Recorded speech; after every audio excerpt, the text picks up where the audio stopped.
కొన్నిసార్లు నాకు అస్సలకి వంటే చేయబుద్ధి కాదు. అలాంటప్పుడు ఏదో ఒకటి ఈజీగా, క్విక్‌గా అయిపోయే రెసిపీస్ ట్రై చేస్తూ ఉంటాను. బయట నుంచి తెప్పించుకుందామంటే మా పిల్లలేమో ససేమిరా అంటారు. వాళ్ళ కోసం ఒకటి, మా కోసం ఒకటి ఎక్కడలే ఇంకా బుక్ చేసుకోవడం అని చెప్పి ఇలా ఈజీగా, క్విక్‌గా అయిపోయే రెసిపీస్ చేసేస్తూ ఉంటాను. ఈ రైస్ ఐటెమ్ అయితే 10 మినిట్స్ అలా క్విక్‌గా చేసేసుకోవచ్చు. టేస్ట్ బావుంటది. పైగా పిల్లలు కూడా ఇష్టంగా తినేస్తారు. టమ్మీ ఫుల్ కూడా ఉంటది. స్టవ్ మీద కుక్కర్ పెట్టుకొని కొంచెం ఆయిల్ యాడ్ చేసుకొని బిర్యానీ స్పైసెస్, ఆనియన్, పచ్చిమిర్చి, ఒక 2 టమాటాలు, అలాగే అల్లం వెల్లుల్లి పేస్ట్ కూడా వేసుకొని మంచిగా ఫ్రై చేసుకోవాలి. ఒక హాఫ్ ఫ్రై అయిపోయిన తర్వాత ఉప్పు, పసుపు, అలాగే ధనియా పౌడర్, కారం పొడి, గరం మసాలా, బిర్యానీ స్పైసెస్ కూడా యాడ్ చేసుకోవాలి. బిర్యానీ మసాలా అనేది టోటల్ ఆప్షనల్ అండి. నాకు ఆ ఫ్లేవర్ బాగా నచ్చుతది కాబట్టి వేస్తున్నాను. అలాగే ఒక గ్లాస్ రైస్‌కి 2 గ్లాస్ వాటర్ అయితే యాడ్ చేసుకుంటున్నాను.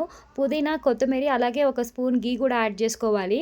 సో, మంచిగా వాటర్ అంతా బాయిల్ అయ్యేటప్పుడు రైస్ ఏసుకోవడమే. నేను బాస్మతి రైస్‌కి కూడా ఒక గ్లాస్ బియ్యంకి 2 గ్లాసులు వాటర్ ఏసుకుంటాను. పిల్లలు తినేటప్పుడు పలుకులుగుంటే ఎక్కువ తినరు. వాళ్ళ కోసం అని చెప్పి 2 గ్లాస్ వాటర్ యాడ్ చేస్తాను. 3 విజిల్స్ పెట్టుకున్నాము అంటే రైస్ రెడీ అయిపోతుంది. దీన్ని పులావ్ అంటారా? వెజ్ రైస్ అంటారా? లేకుంటే బగారా రైస్ అంటారా? కుష్కా అంటారా? ఏమంటారు? కామెంట్ చేసి వీడియో నచ్చితే లైక్ చేసి సబ్స్క్రైబ్.